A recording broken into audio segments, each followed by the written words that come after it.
Bienvenidos todos a la casa del Señor en esta mañana.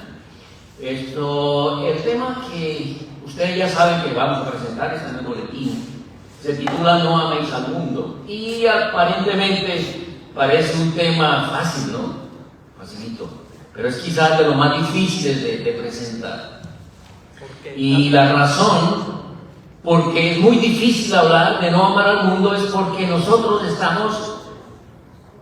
venimos del mundo, estamos aferrados al mundo y no queremos desprendernos del mundo. Bueno, estoy generalizando un poco, ¿verdad? Vamos a abrir la palabra del Señor y vamos a leer 1 Juan 2, 15 al 17, que es nuestro texto central que todos conocemos. A mí me gusta mucho el apóstol Juan porque el apóstol Juan habla bastante de obediencia, ¿no? Y pareciera que Juan y Santiago no daban bien mucho con Pablo, ¿no? Al mundo teológico de hoy le gusta mucho más Romanos que Primera de Juan o que Santiago.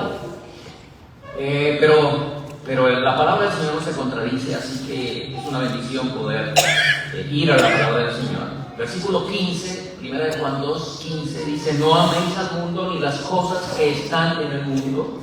Si alguno ama al mundo, el amor del Padre no está en él. Porque todo lo que hay en el mundo, los deseos de la carne, los deseos de los ojos, otro texto dice la concupiscencia en vez de deseos, y la vanagloria de la vida no provienen del Padre sino del mundo. Y el mundo pasa y sus deseos, pero el que hace la voluntad de Dios permanece para siempre. ¿De dónde proviene la palabra mundo? ¿No? ¿O cómo la podemos relacionar? ¿O qué significa? Cuando hablamos del mundo, ¿a qué nos estamos refiriendo? Bueno, vamos a tratar de abrir un poco al significado de la palabra. Salmo 24:1 dice: de Jehová es la tierra y su plenitud, el mundo y los que en él habitan.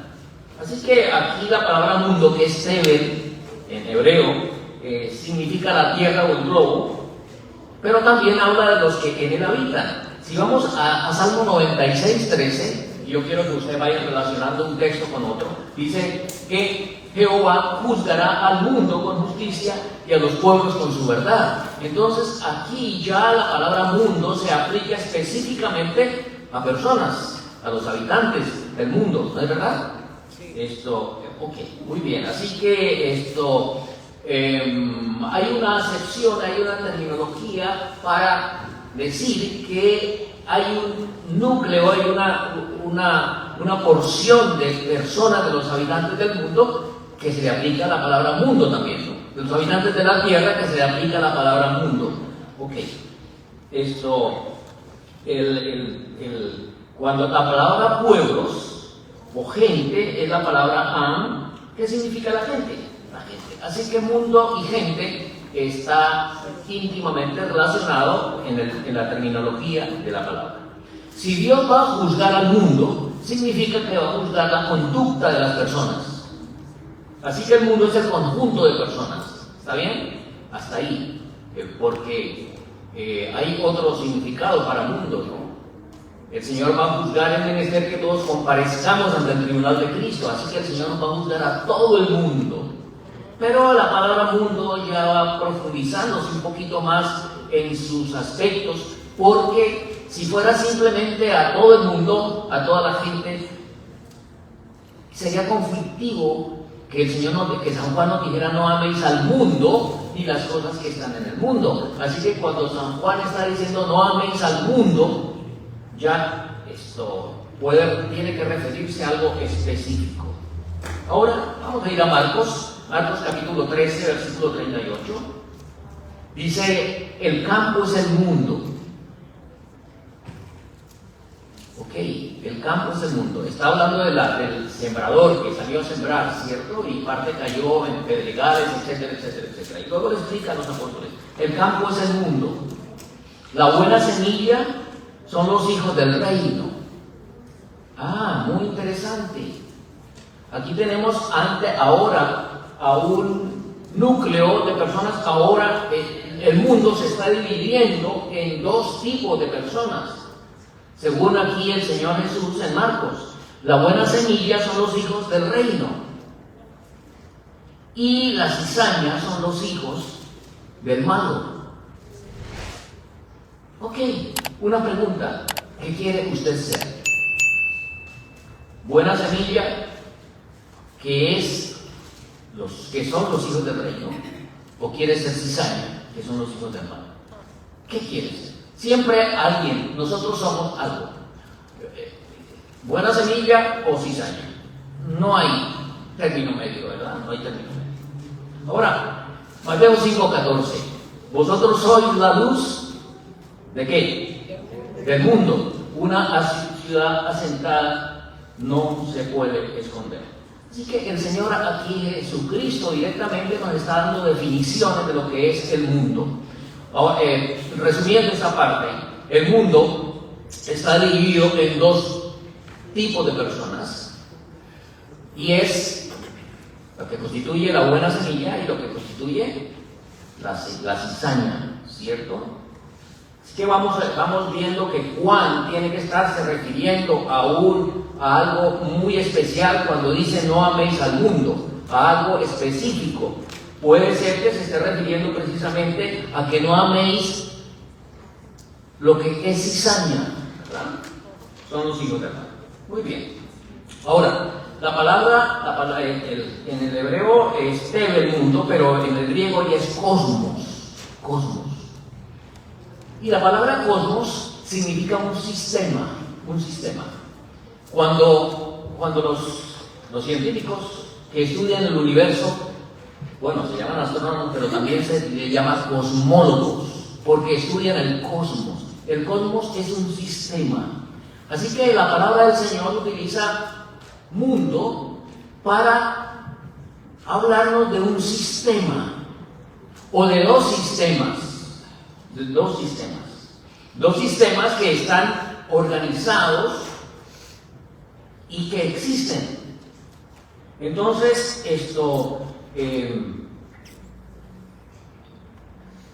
cuando el Señor estaba diciendo que vosotros sois la luz del mundo,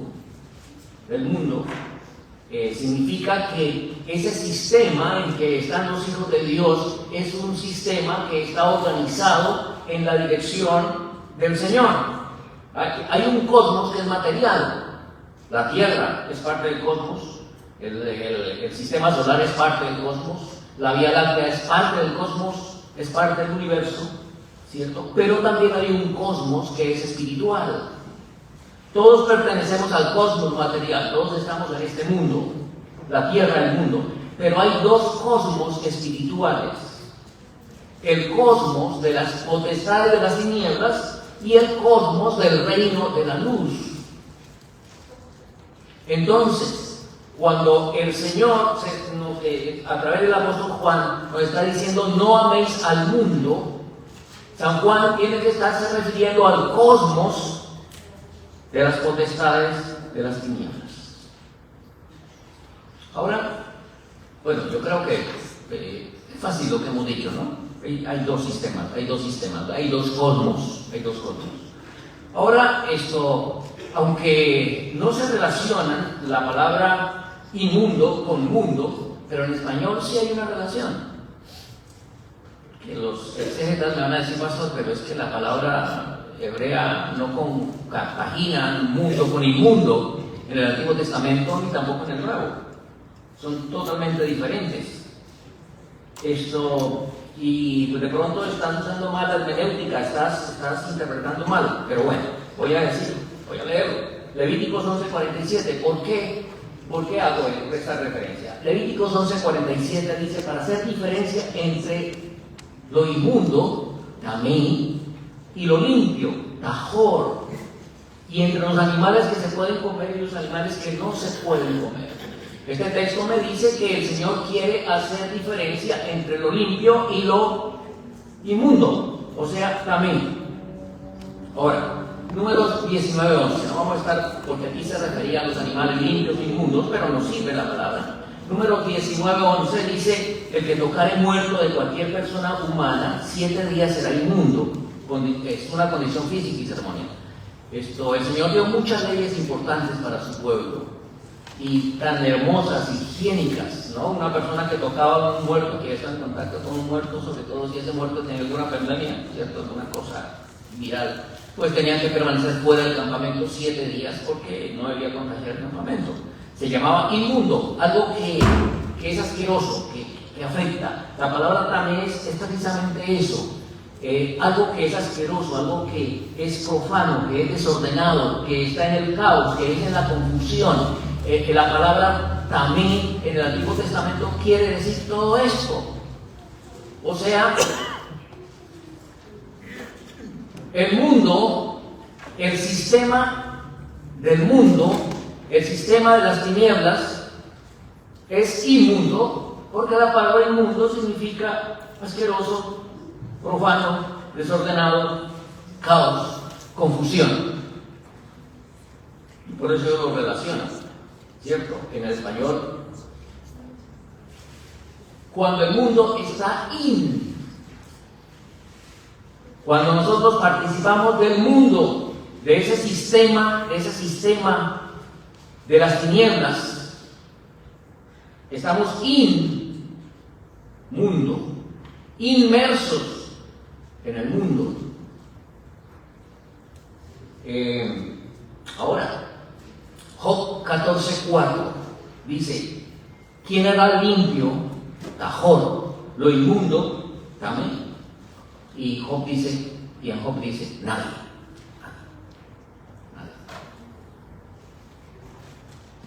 Jeremías 2:22: aunque te laves con lejía y amontones jabón sobre ti, tu pecado está sellado delante de mí, dijo el Señor Jehová. El pecado es abón. Significa perversidad, significa mal, significa falta, significa iniquidad, significa diabólico, significa malicia, significa culpa, castigo por la iniquidad, abón. Aunque te laves con lejía y amontones jabón sobre ti. Entonces, esa parte de inmundo, con respecto al mundo, considerando que el mundo es un sistema de maldad al que se refiere San Juan, no améis al mundo ni a las cosas que están en el mundo. Noten lo que dice Jeremías 2:23, mis hermanos. El Señor le dice a Israel: ¿cómo dices no soy inmunda?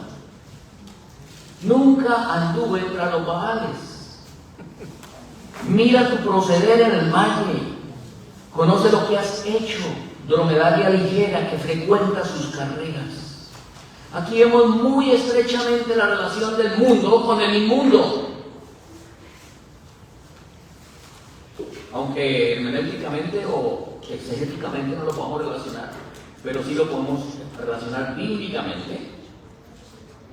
Porque los que están en el mundo, según la palabra, siendo que pertenecen a la sociedad de las tinieblas, siendo que pertenecen al estamento donde está el pecado, siendo que el pecado es algo que es asqueroso, el inmundo es algo que es asqueroso, profano, desordenado, caos, confusión, lo que quiero decir es que el Señor ve en esa dirección. Lo que constituye el mundo es algo inmundo ante la vista de Dios. Y por eso Jeremías, diciéndole a su pueblo, al pueblo de Dios: ¿cómo dices que no soy inmunda? Que nunca anduve entre los Baales. Es una relación tremenda, extraordinaria. Ahora vamos a la relación de lo material con lo espiritual.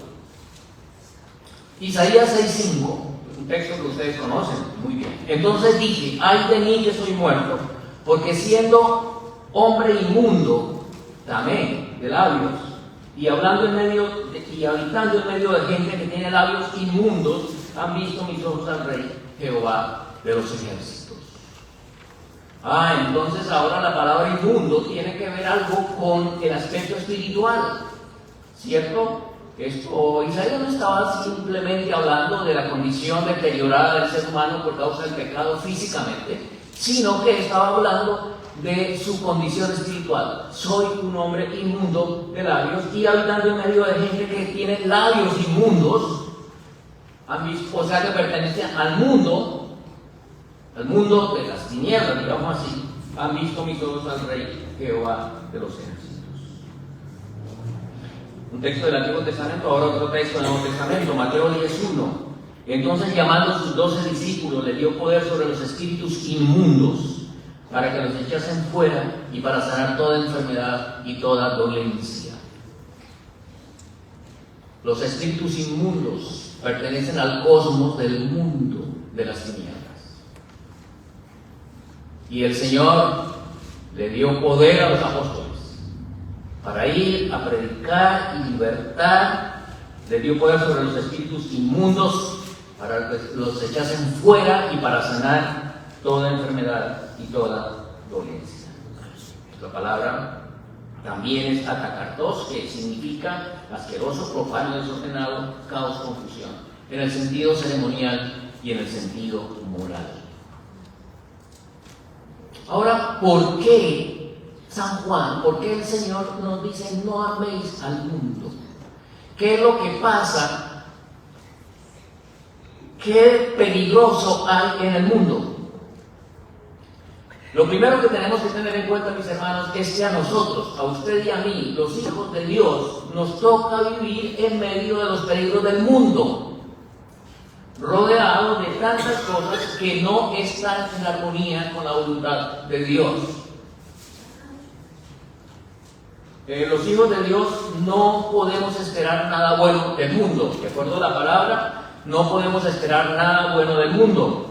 Nada que nos ayude a obtener la preparación necesaria para el reino de Dios. El mundo no es aliado de Dios, es el enemigo de Dios. De acuerdo a su palabra, el mundo es el enemigo de Dios. Son dos cosmos diferentes, dos sistemas diferentes. El mundo es hostil a Cristo, está en guerra con Cristo, está en guerra con el reino de Cristo. El reino de las tinieblas está en guerra con el reino de la luz.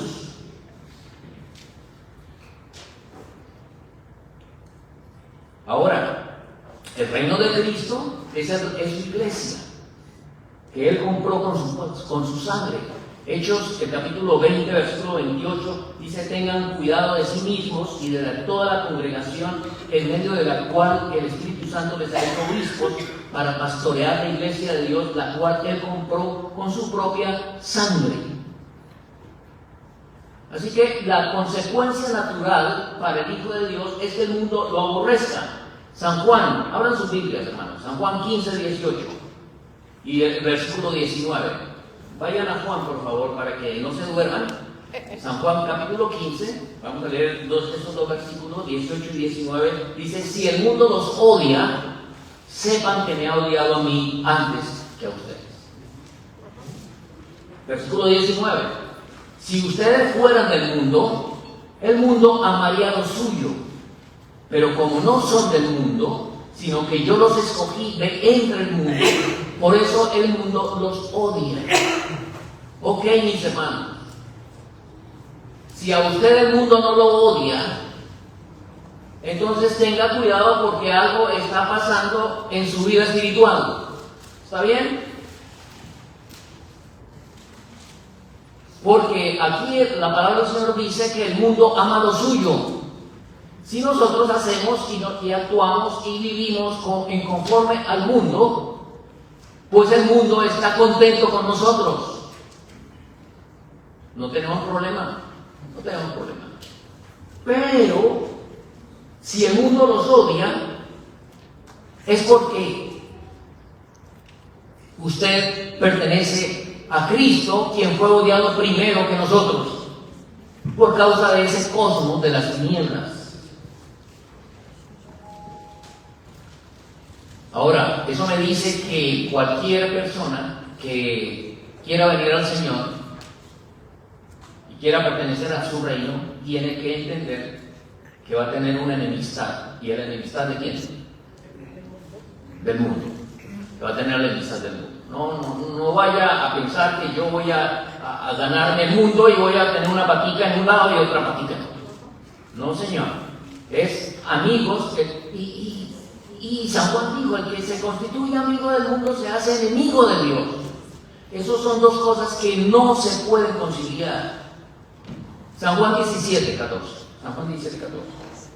Yo les he dado tu palabra y el mundo los ha odiado, porque no son del mundo, como tampoco yo soy del mundo. Versículo 15. No te ruego que los saques del mundo, sino que los guardes del maligno. Versículo 16, San Juan 17. Ellos no son del mundo, como tampoco yo soy del mundo. Versículo 17. Santifícalos en tu verdad, tu palabra es verdad. Versículo 18. Como tú me enviaste al mundo, yo también los he enviado al mundo. Así que, mis hermanos, si usted está viviendo los principios del Señor, si está caminando de acuerdo a la palabra de Dios, usted tiene que esperar que el mundo lo odie. Si el mundo lo ama, dice la palabra que dijo Jesús, el mundo ama lo suyo. Sí, si no hay diferencia entre usted y el mundo, pues es porque es amigo del mundo, es porque pertenece al mundo. Así que usted y yo, que somos la iglesia, tenemos que vivir en el mundo, pero no ser del mundo. La iglesia de Cristo y el mundo no pueden tener nada en común. Cuando un hijo de Dios acepta la influencia del mundo en su vida, se corrompe. Se corrompe. El significado de eclesía, de iglesia, es los que son llamados aparte. Han sido llamados a pertenecer a otro cosmos, al cosmos de la luz, al cosmos del cielo. Cuando la iglesia se deja influir por el mundo, deja de ser pura. La Sierra del Señor dijo en 1903 que una de las razones por la que el Señor no ha venido por nosotros como adventistas del séptimo día es por nuestra mundanalidad. Es decir, hemos sido influidos por el mundo, hemos aceptado muchas cosas del mundo y hemos hecho una mistura con el mundo. Y ella dijo otras palabras muy fuertes. En otra oportunidad ella dijo que el mundo había ganado la iglesia y mientras tanto la iglesia no había podido ganar al mundo. Entonces el apóstol Juan dice, no améis al mundo ni las cosas que están en el mundo, porque si alguno ama al mundo, el amor del Padre no está en él. Porque todo lo que hay en el mundo, la concupiscencia de la carne, la concupiscencia de los ojos y la soberbia de la vida, no es del Padre, sino más bien es del mundo. Y el mundo se pasa en su concupiscencia, mas el que hace la voluntad de Dios permanece para siempre. Yo no puedo permanecer si estoy con un pie en el mundo y otra en la iglesia. Yo no puedo permanecer. Tarde que temprano eso se rompe, porque he estado en asociación con las cosas del mundo. Ahora, busqué la palabra, améis, améis, no améis, y la palabra que utiliza ahí, esto es, el griego es agapate, agapatate, agapate, o agápate. No agápate con cosmos, no ames al mundo. Y usa la palabra precisamente de agapao, ¿cierto? Porque el ágape es el amor limpio y puro que Dios desea que nosotros como hijos de Dios tengamos en relación con Él. Y ese amor que tenemos con Dios no podemos colocarlo hacia el mundo. No podemos amar las cosas del mundo con agapao. De todas maneras, ustedes saben que hay cerca de 6 palabras para amor en griego. La primera es ágape, que es el amor incondicional y espiritual, con el que el Señor quiere relacionarse con nosotros. Luego está eros, que es el amor pasional o romántico, que representa el deseo físico y la atracción sexual. Luego está filia, que es el amor de la amistad y la camaradería. Está estorgué, que es el amor familiar y natural. Está filaturía, que es el amor propio, que ve en dos sentidos, ¿cierto? Si es positivo, es respeto a mi cuerpo y me cuido a mí mismo, y otra negativa, que es el narcisismo o el egoísmo. Y está senia, que es el amor hospitalario. Pero cuando Dios se quiere relacionar con nosotros a través de ese amor puro que es el ágape. Y ese amor que involucra tanto no puede ser depositado en el mundo. Los últimos 5 amores de la terminología griega están en el campo humano. Solo el primero está en el campo espiritual. Y entonces Juan nos dice: no améis al mundo. O sea, literalmente, no estén amando al mundo. No continúen amando al mundo, porque la expresión está en subjuntivo activo. No continúen amando al mundo, no lo amen. No es que diga, bueno, no amen una vez al mundo, sino no vivan en ese tipo de amor hacia el mundo. Así que tenemos que la palabra del Señor nos dice: no estén en amor con el mundo, no estén en amor con el mundo. Ahora dice: porque si tú amas al mundo, el amor del Padre no está en ti. El amor del Padre no está en Él. San Juan no está queriendo decir que el Padre nos va a aborrecer si estamos en el mundo, que no nos va a amar si estamos en el mundo. No es lo que yo entiendo que dice Juan. Lo que dice Juan es que si usted está en el mundo, eso es una evidencia de que Dios no está en usted, que no está en su corazón.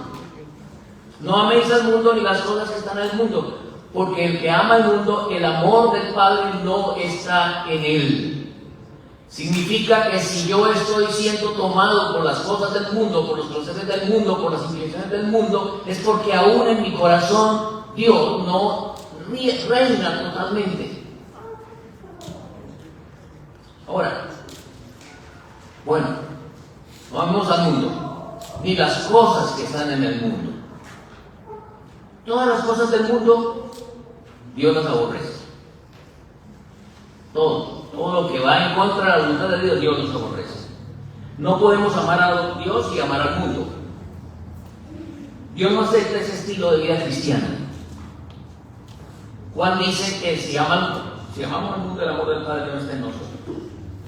Y la palabra nos habla de muchas cosas que Dios aborrece. Pero Juan nos nombra algunas cosas y vamos a tratar de irnos en esa dirección. La primera que menciona es los deseos, o sea, la concupiscencia de la carne. Un anhelo prohibido, la concupiscencia de la carne. Esto se refiere, concupiscencia es un anhelo prohibido y tiene que ver con sensualidad, la búsqueda de la gratificación personal fuera del contexto del plan de Dios. Y la sensualidad se manifiesta en muchas formas, pero yo voy a tocar una, y la sensualidad se manifiesta hoy mucho y siempre a través de la historia en las modas. La moda es una de las herramientas principales para la sensualidad. Diversas modas, tanto en hombres como en mujeres. La moda lo que tiene como objetivo es atraer la mirada hacia lo sensual, hacia la pasión. Me estoy refiriendo a una moda específica, ¿cierto? Hacia la pasión. Es la moda, el mundo, es para despertar la naturaleza animal y pecaminosa del hombre. Y la moda sabe cómo despertar eso. Si de pronto ustedes miran por ahí de paso las cuestiones de los Grammys y de las cosas por ahí, se van a dar cuenta cómo se presentan las damas, las artistas. Ya están saliendo desnudas, ¿verdad? Es la moda, ¿no? La moda. Porque la concupiscencia de la carne es lo que, pues, una de las cosas a las cuales el apóstol Juan se está refiriendo. Y eso se ha generalizado en el mundo, y eso es lo que enseña el mundo. Por eso la principal característica de las hijas de Dios es el recato para vestir. El mundo dice una cosa, enseña una cosa, muestra una cosa, y las hijas de Dios tienen que ir en otra dirección. Y por eso es que el vestido marca una diferencia entre las hijas de la luz y las hijas de las tinieblas. Sencillo. Una hija poseída por el Espíritu de Dios sabe cómo vestirse. No hay que decirle nada. No hay que estar en la puerta con un metro. No, porque el Espíritu de Dios enseña, nos guía a la verdad, nos revela nuestros puntos infectados de nuestro carácter, sabe qué es lo que nos muestra, qué es lo que hay que corregir. No hay que decirle nada, no hay que pelear. Uy, esta hermana puede pasar a la plataforma, no, porque ¿cómo vino vestido? No puede pasar. Es una hija poseída por el Espíritu de Dios. Sabe cómo vestirse, sabe cómo ser. Es en vano corregir a alguien que ama más al mundo que a Dios. Es en vano. Es en vano. Porque usted va a tener una guerra.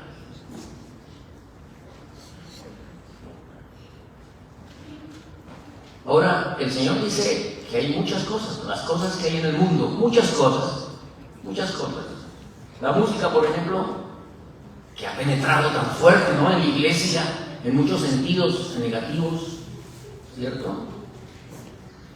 Ya podemos hacer un baile con todas las de la ley cristiana. ¿Cómo hacerlo? La iglesia coqueteando con el mundo, coqueteando con esa cuestión.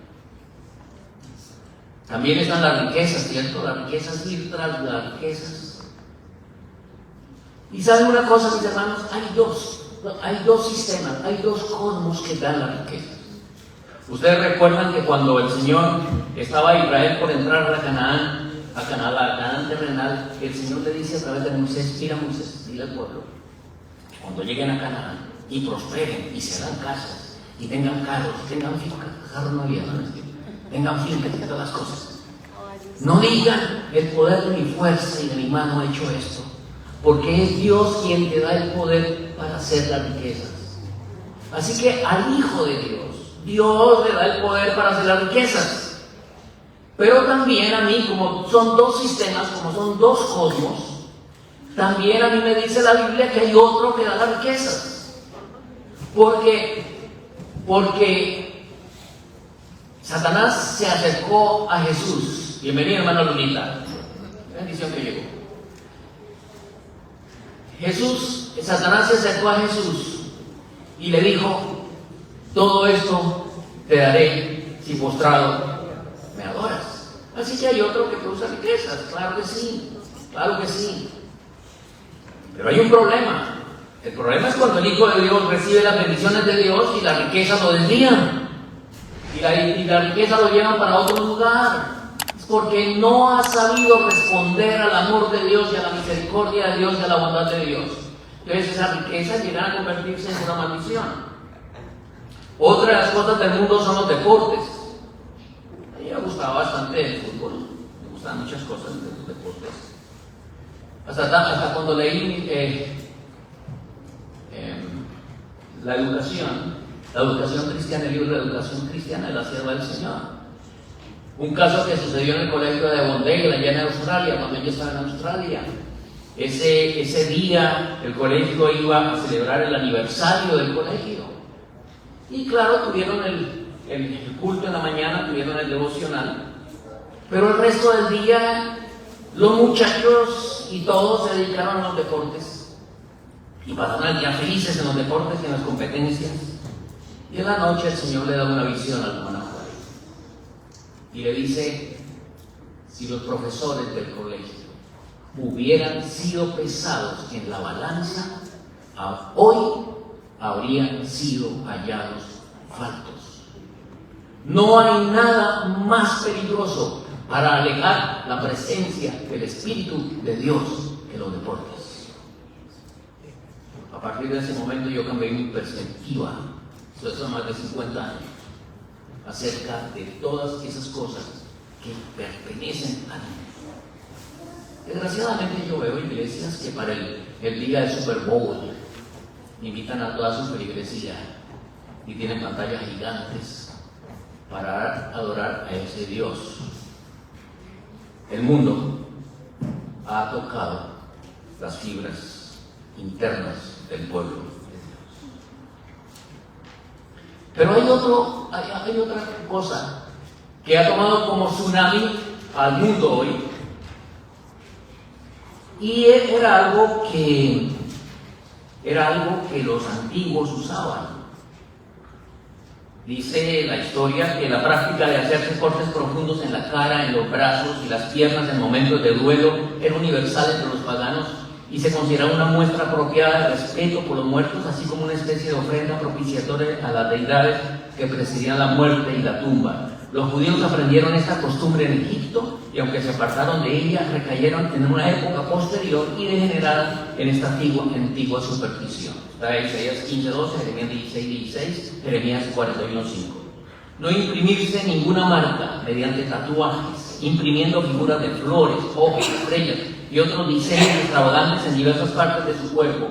La impresión se hacía a veces con un hierro candente y a veces con tinta o pintura, como lo hacen las mujeres árabes de la actualidad y las diferentes castas de los hindúes. Es probable que una fuerte propensión a adoptar tales marcas en honor a algún ídolo diera lugar a la prohibición de este versículo, y fueron sabiamente prohibidos, pues eran señales de apostasía, y una vez cometidos constituían obstáculos insuperables para el retorno.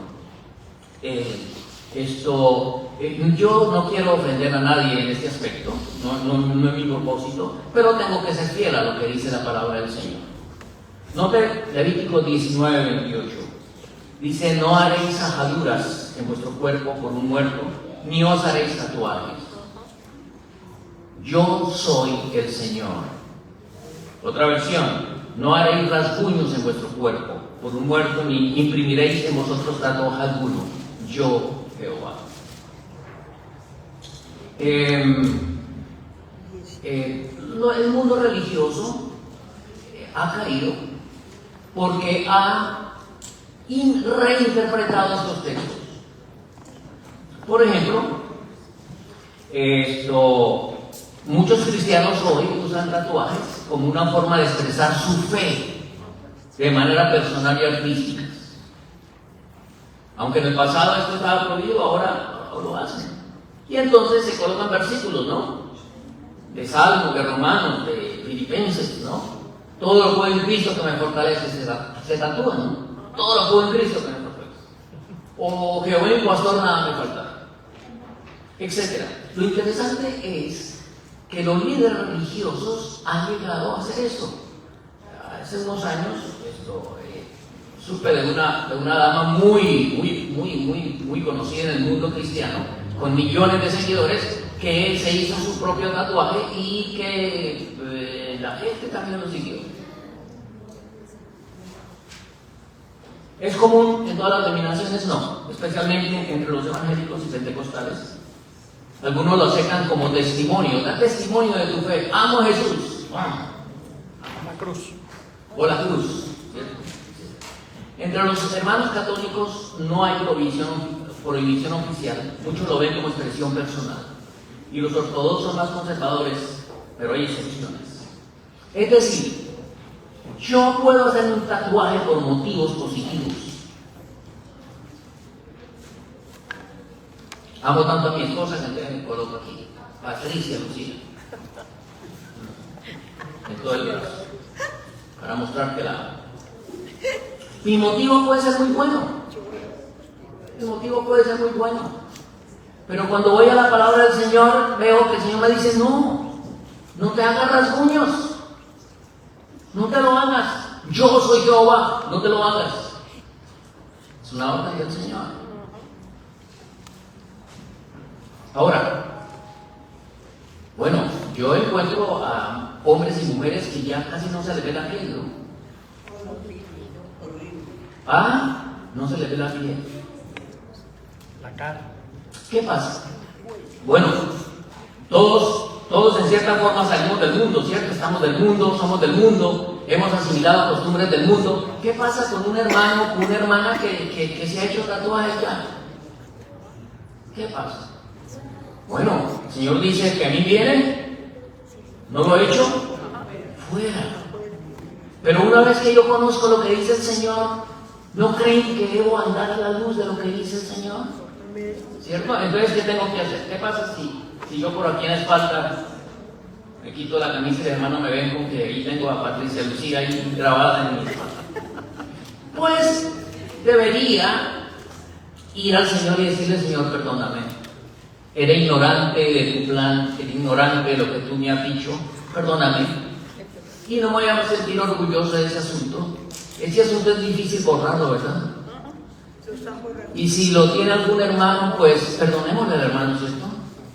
Perdonémoslo, lo hizo por ignorancia o en un momento de rebeldía, ¿no? En algún momento de rebeldía la gente, los hijos de Dios son rebeldes también. Y hay momentos en que se rebelan y hacen cosas contrarias a la voluntad de Dios. ¿El Señor por eso nos deja de amar? No. Pero debemos llegar a Él. Debemos llegar a Él. Así que no os haré rasguños en vuestro cuerpo con muerto ni imprimiréis. Era señal de apostasía ante el Señor. Muy bien.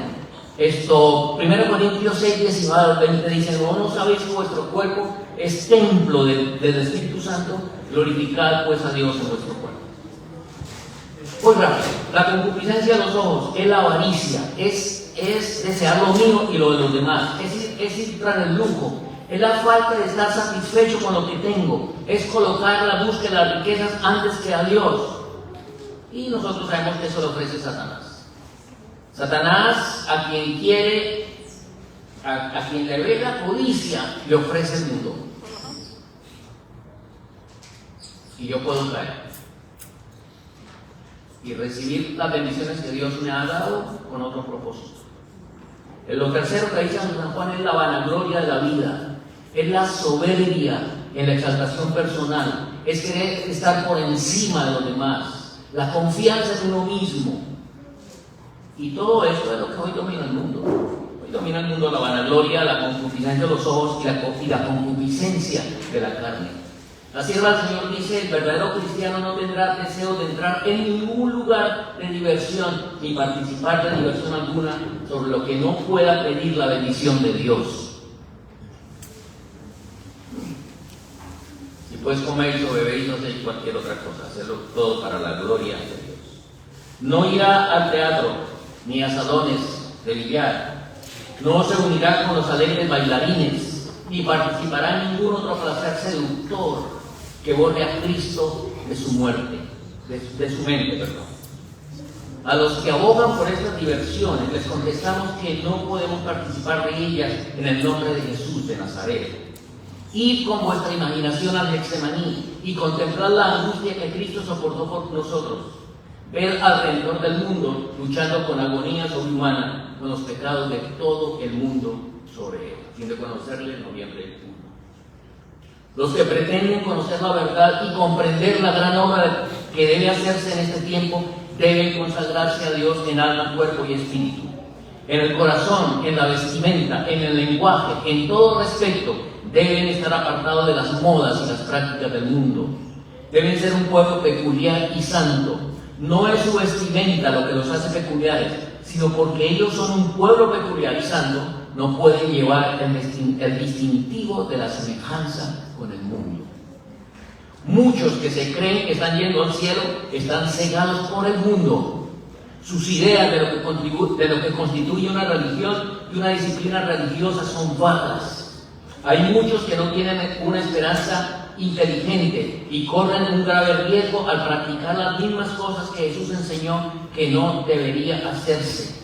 Deberían hacer en comer, beber y vestir y atarse con el mundo en una variedad de formas. Todavía deben aprender la seria lección tan importante para el crecimiento de espiritualidad de salir del mundo y permanecer separados.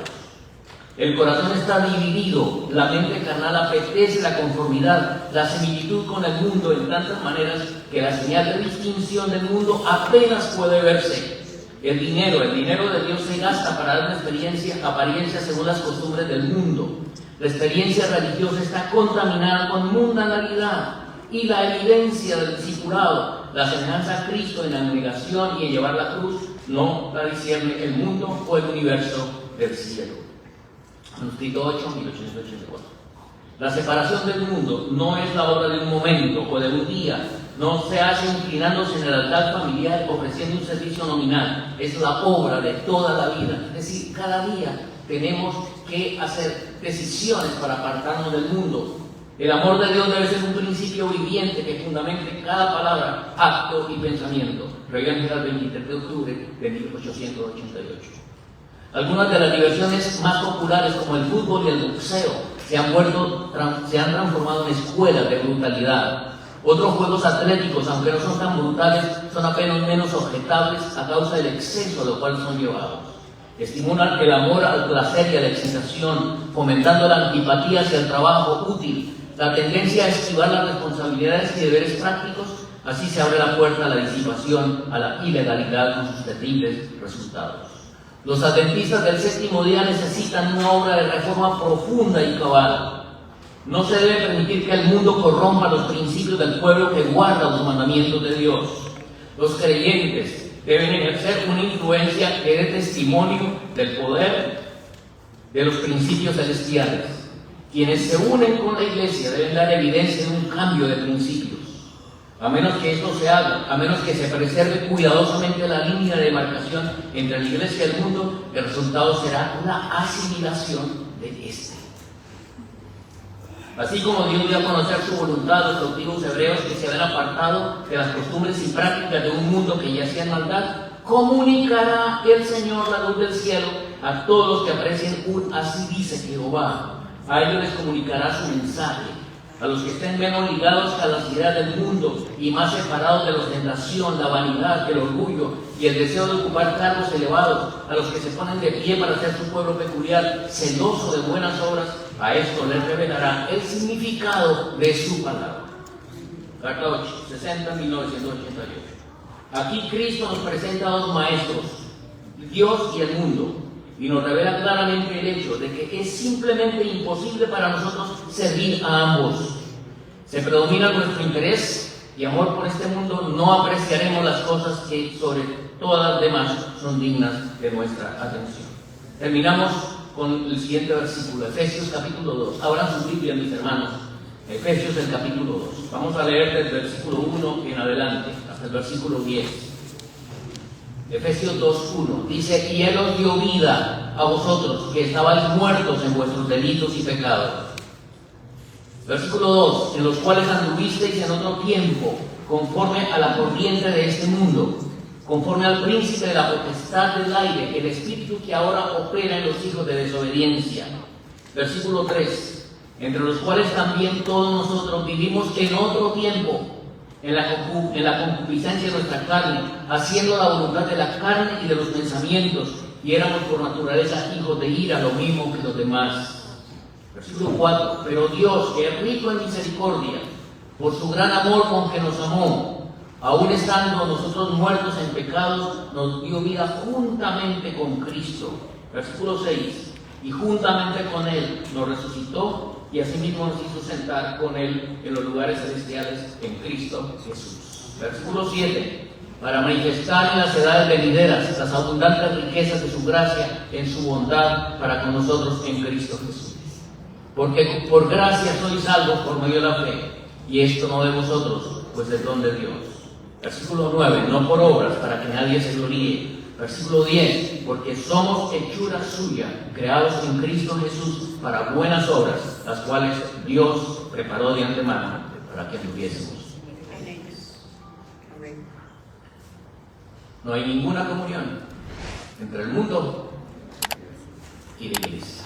No puede haber comunión. No puede haber mezcla. La eclesía son los llamados aparte. Es el pueblo santo y peculiar. Esas revolturas. Esta semana le pregunté al pastor que si había leído un mensajito que le mandé. Asociaciones completas se están volviendo progresistas. Eso incluye un mensaje inclusivo, una aceptación inclusiva.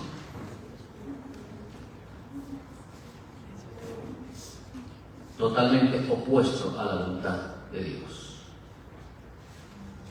San Juan dijo, el mundo se pasa y sus deseos, pero el que hace la voluntad de Dios permanece para siempre.